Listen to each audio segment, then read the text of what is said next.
नमस्कार प्रिय शिक्षकों, आपका हमारे चैनल ST एजुकेशन में स्वागत है। यह बाल विकास एवं शिक्षण शास्त्र का पार्ट 19 है, जिसमें हम अति महत्वपूर्ण 30 प्रश्नों को लगाएंगे। वीडियो स्टार्ट करने से पहले यदि आप चैनल पर नए हैं तो चैनल को सब्सक्राइब कीजिए ताकि आने वाली वीडियो की नोटिफिकेशन आपको मिलती रहे। वीडियो को लाइक करें और शेयर करना न भूलें। चलिए स्टार्ट करते हैं। तो आज का हमारा पहला प्रश्न है, सभी मनुष्यों के बीच बुद्धि का वितरण खालिस्तान नहीं है। मध्यम, समान, उपयुक्त, एक जैसा। हमारा राइट आंसर है समान। हमारा अगला प्रश्न है,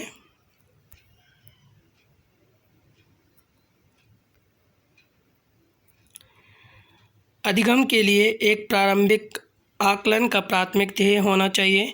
बच्चे की कक्षा में उपस्थिति की जांच करना, स्मरण शक्ति कौशल की जांच करना, लेखन कला को सुधारने में मदद करना, अधिगम में अंतराल को समझना। हमारा राइट आंसर है अधिगम में अंतराल को समझना। हमारा अगला प्रश्न है,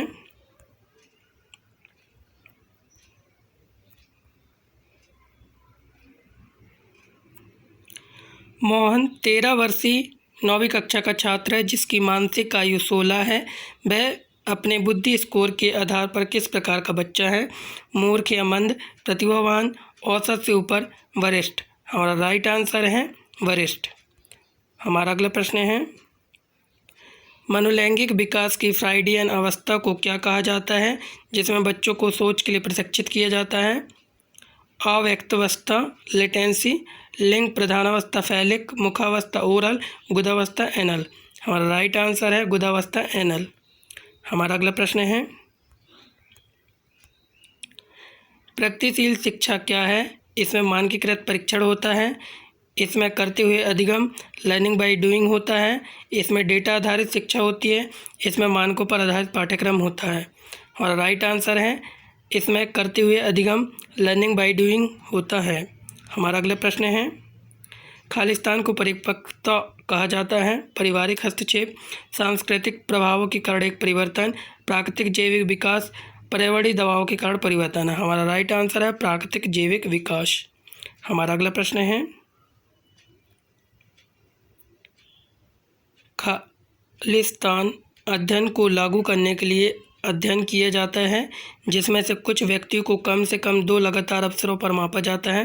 विस्तारित अनुदैर्ध्य वृद्धि, अनुदैर्ध्य वृद्धि, क्रॉस अनुभागीय विकास, मिश्रित अनुदैर्ध्य। और राइट आंसर है मिश्रित अनुदैर्ध्य। हमारा अगला प्रश्न है, ADIP योजना का मुख्य उद्देश्य लोकोमोटर दिव्यांगता वाले व्यक्तियों को खालिस्तान प्रदान करना है।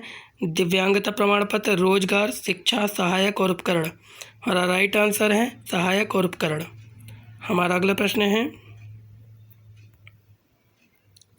वाइगोत्स्की के सामाजिक विकास सिद्धांत में 3 प्रमुख विषय हैं, संज्ञानात्मक प्रसूचता, सामाजिक सहभागिता और पारस्परिक निर्धारणवाद।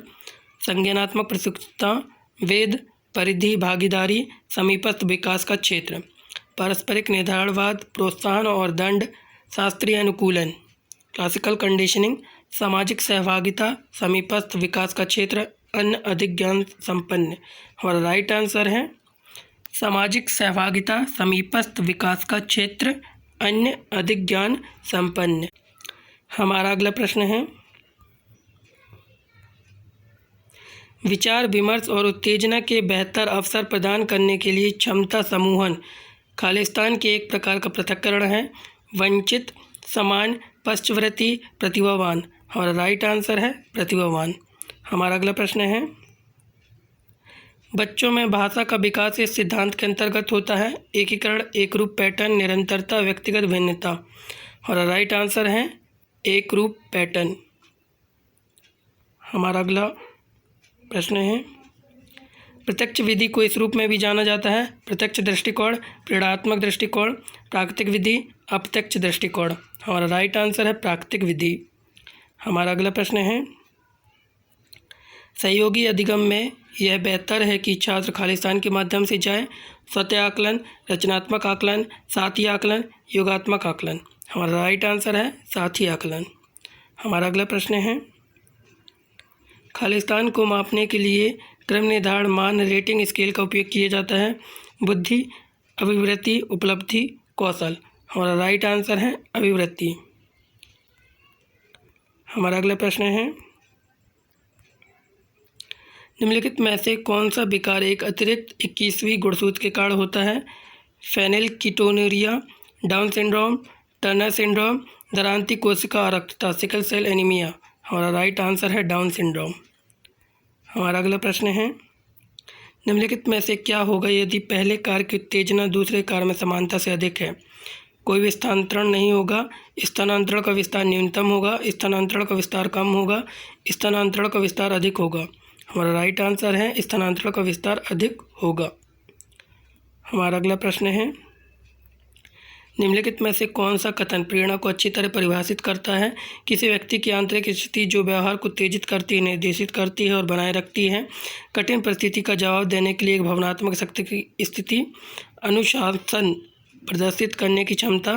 किसी कार्य को जल्दी और उम्दा तरीके से करने की क्षमता। हमारा राइट आंसर है किसी व्यक्ति की आंतरिक स्थिति जो व्यवहार को उत्तेजित करती है, निर्देशित करती है और बनाए रखती है। हमारा अगला प्रश्न है, निम्नलिखित में से कौन सा एक संबंधात्मक अधिगम शैली की विशेषता नहीं है? अनुक्रमिक सोच, संपूर्ण के हिस्से के रूप में सूचना की धारणा, सहज ज्ञान युक्त अधिगम, आसंरचना या तात्कालिक प्रदर्शन।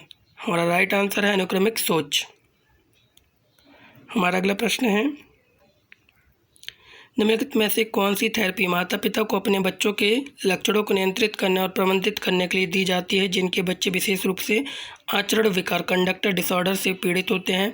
पेरेंट ट्रेनिंग प्रोग्राम्स, क्रियात्मक परिवार थेरेपी, प्रणालीगत फैमिली थेरेपी, प्ले थेरेपी। हमारा राइट आंसर है पेरेंट ट्रेनिंग प्रोग्राम्स। हमारा अगला प्रश्न है, इनमें से क्या व्यक्तित्व लक्षण नहीं है? विचार, भावना, आंकना, समझना, संवेदना, अंतःप्रज्ञा, कदरंग। हमारा राइट आंसर है कदरंग। हमारा अगला प्रश्न है, उस नियम को क्या कहा जाता है जो हमेशा एक समाधान लाता है यदि उसका सही ढंग से उपयोग किया जाए? स्वतः शोध, एल्गोरिदम, सूचना प्रसंस्करण, रूढ़ियुक्त, स्टीरियोटाइप। हमारा राइट आंसर है एल्गोरिदम। हमारा अगला प्रश्न है, जब कोई बच्चा अपना सारा ध्यान अपने कार्य पर केंद्रित करता है और अन्य सूचनाओं की अनदेखी करता है तो किस प्रकार का अवधान प्रदर्शित होता है? चयनात्मक अवधान, समकालिक अवधान, विभक्त अवधान, समान अवधान। हमारा राइट आंसर है चयनात्मक अवधान। हमारा अगला प्रश्न है, खालिस्तान अधिगम में मौजूदा जानकारी के लिए एक अतिरिक्त जानकारी है। छिटपुट, सर्पिल, रेखिक, वियोगी। हमारा राइट आंसर है सर्पिल। हमारा अगला प्रश्न है, निम्नलिखित में से किसने व्यक्तित्व का एक विशेषता सिद्धांत ट्रेट थ्योरी प्रस्तावित नहीं किया? Hans, Eysenck, Raymond Cattell, Albert Bandura Gordon, Allport. हमारा राइट आंसर है अल्बर्ट बांडुरा। हमारा अगला प्रश्न है, एक व्यक्ति खालिस्तान के दौरान पौरुष या स्त्रीवर्ण सामाजिक भूमिका प्राप्त करता है? बचपन, किशोरावस्था, पश्च बचपन, शैशव। हमारा राइट आंसर है किशोरावस्था। हमारा अगला प्रश्न है, मेटा घटक, प्रदर्शन घटक और ज्ञान प्राप्ति घटक निम्न में से किसकी श्रेणियां हैं? त्रिपक्षीय सिद्धांत, त्रिकोणीय सिद्धांत, अल्पोर्ट का सिद्धांत, आइजैक का सिद्धांत। हमारा राइट आंसर है त्रिकोणीय सिद्धांत। हमारा अगला प्रश्न है, स्किनर ने वकालत की सीखने की संभावना तब अधिक होती है जब सार्वजनिक घटनाओं या अवलोकनीय व्यवहार की व्याख्या करना। एक व्यवहार का अवलोकन प्रतिदर्श द्वारा किया जाता है। व्यवहार उत्तेजना के लिए एक प्रतिसाद प्रतिक्रिया बन जाता है। व्यवहार को एक इनाम या सजा के साथ प्रबलित किया जाता है। हमारा राइट आंसर है व्यवहार को एक इनाम या सजा के साथ प्रबलित किया जाता है। हमारा अगला प्रश्न है, निम्नलिखित में से किस विधि का उपयोग किसी व्यक्ति के व्यवहार का उसकी समग्रता में अध्ययन करने के लिए किया जाता है? अवलोकन विधि, प्रयोगात्मक विधि, सर्वेक्षण विधि, केस स्टडी विधि। हमारा राइट आंसर है केस स्टडी विधि। हमारा अंतिम प्रश्न है, निम्नलिखित में से कौन सी प्रक्षेपण तकनीक व्यक्तित्व का आकलन करने के लिए होती है? रोज़ार्क स्याही का धब्बा, रोज़ार्क इंक ब्लॉट, साक्षात्कार प्रश्नावली परीक्षण। और राइट आंसर है रोज़ार्क स्याही का डब्बा, रोज़ार्क इंक ब्लॉट। धन्यवाद प्रिय शिक्षकों। यदि आप चैनल पर नए हैं तो चैनल को सब्सक्राइब कीजिए ताकि आने वाली वीडियो की नोटिफिकेशन आपको मिलती रहे। वीडियो को लाइक करें और शेयर करना न भूलें। धन्यवाद।